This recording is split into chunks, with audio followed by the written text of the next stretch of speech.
Hi, I'm Ron Paulk, designer of the Paulk Workbench. Today we continue on with designing the awesome rolling toolbox in SketchUp.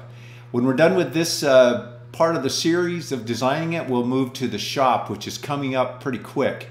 Before we jump into designing, I want to remind you, if you like these videos, to subscribe to my channel. When you do so, you'll have access to close to 80 videos, which is growing all the time. And also, it's an easy way to follow along in these series, like when I built the Paulk Total Station, you'll have the whole total series of that, the previous Paulk Mobile Woodshop, and the current awesome rolling toolbox, as well as other playlists. I do have the plans for my various workbenches, the Workbench 2, the Total Station, as well as some packages and a miter stand. So if you go to the Paulk Homes store, which you can find at the Paulk Homes website, and I'll also put in a direct link in the description of this video, you order the plans and within minutes you'll receive an email, and on that email at the bottom you'll find a download link and a password. I went ahead and designed this toolbox here, which is being supported in the front by this, as we talked about in the last video, and it will be attached to the wall. And that did save us a lot of material.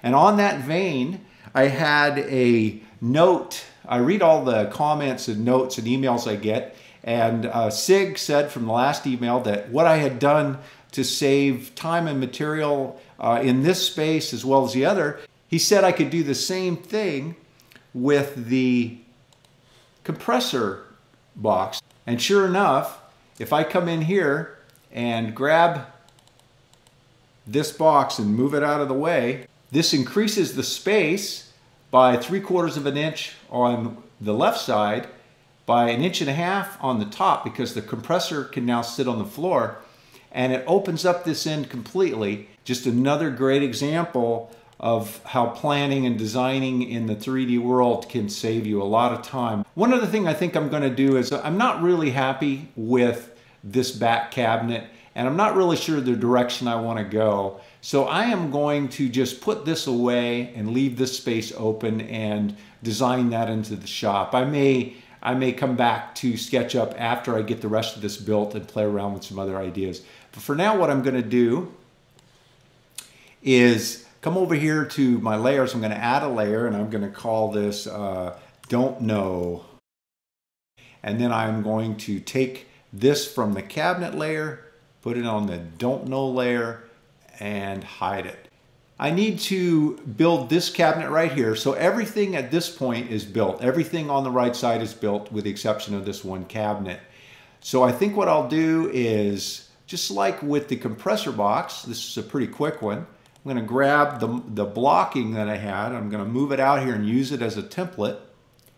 So hit the rectangle tool, start on the top, double click. Actually, I'll show you another way to do that too. So I've always double clicked and make a group, but if I go ahead and get in the surface, push pull, go 0.75, now you can see that this is separate parts. It's not a group, but instead of double clicking, if I triple click, it'll select everything in the three-dimensional space that I just drew, and then right click and make a group. So that's another way you can do it if you forget to make a group in the beginning.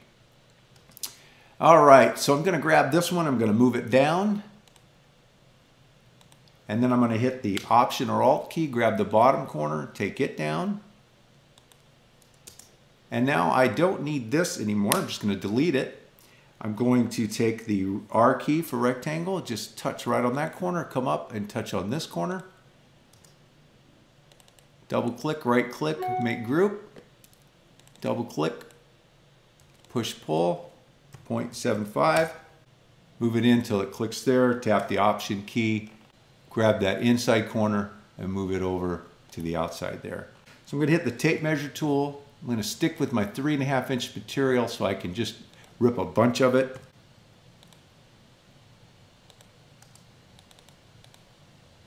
Push pull. The reason I'm pulling it out and then sliding it in is I'd have to rotate around to get the other side. This is 6 1/2 dozen to the other.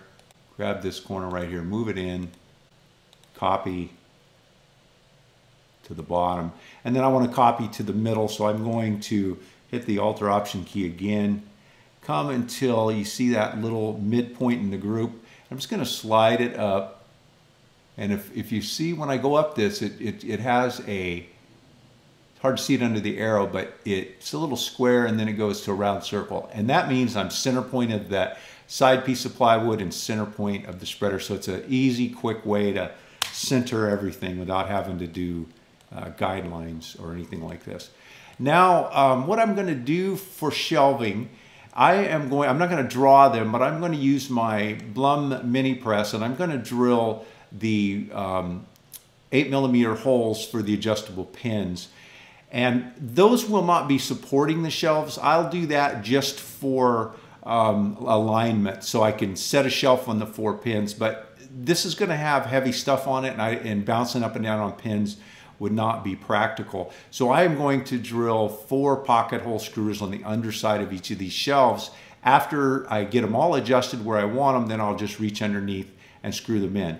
And for that reason, the shelves that I build are going to be tight. So typically, if I were building an adjustable shelf, say in a cabinet, the overall length from end to end would be roughly 1/8 of an inch less than the overall, so they're easy to move up and down and they have plenty of bearing on the pins. But in this case, they're going to have to be snug. Makes it a little harder to move up and down, but then when I screw them in with the pocket screws, it won't be drawing the sides in that 1/16 on both sides. It'll stay nice and straight. So the shelves will become part of the structure once it's all set up and everything's where I want it. And with this method, of course, with pocket screws and the adjusters, I can add shelves and take away shelves as things change over time. So what I'll do next is grab the R key for rectangle, just hook right in there. That's going to give me a nice tight fit. I'm going to double click, right click, make group, get in the group, get in the surface, P push pull, 0.75, enter. Now I have my shelves. And let's say I want 6 of them. And just for layout purposes, I'm putting it down there. Obviously that'll move eventually. I am going to now hit the Alt or Option key for copy. And I am going to grab the top edge, come up and put it to the inside of the space there. And now without having done anything else, I'm going to hit divide. Let's try 6, enter. All right, that looks pretty good. Now what I will do is go ahead and delete to get rid of that one. And then down here, get rid of that one. And that gives me 1, 2, 3, 4, 5 shelves plus an extra space.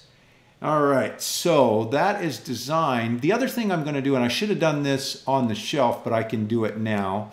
I want a lip on this, on these shelves. So I'm going to hit my rectangle tool, come over to here, and we'll come up 2 inches. Move, copy, and then I need X4, enter. Grab the whole thing, right click, make a group. So I'm gonna hit the B key for bucket, click on it. So now it looks good. And I will put it in position. And when you get it where it goes, you see it snaps right into place. Okay, so the right side is done. All right, we're getting really close on the design and I'm getting anxious to get out in the shop. Thanks for taking the time to watch and have a great day.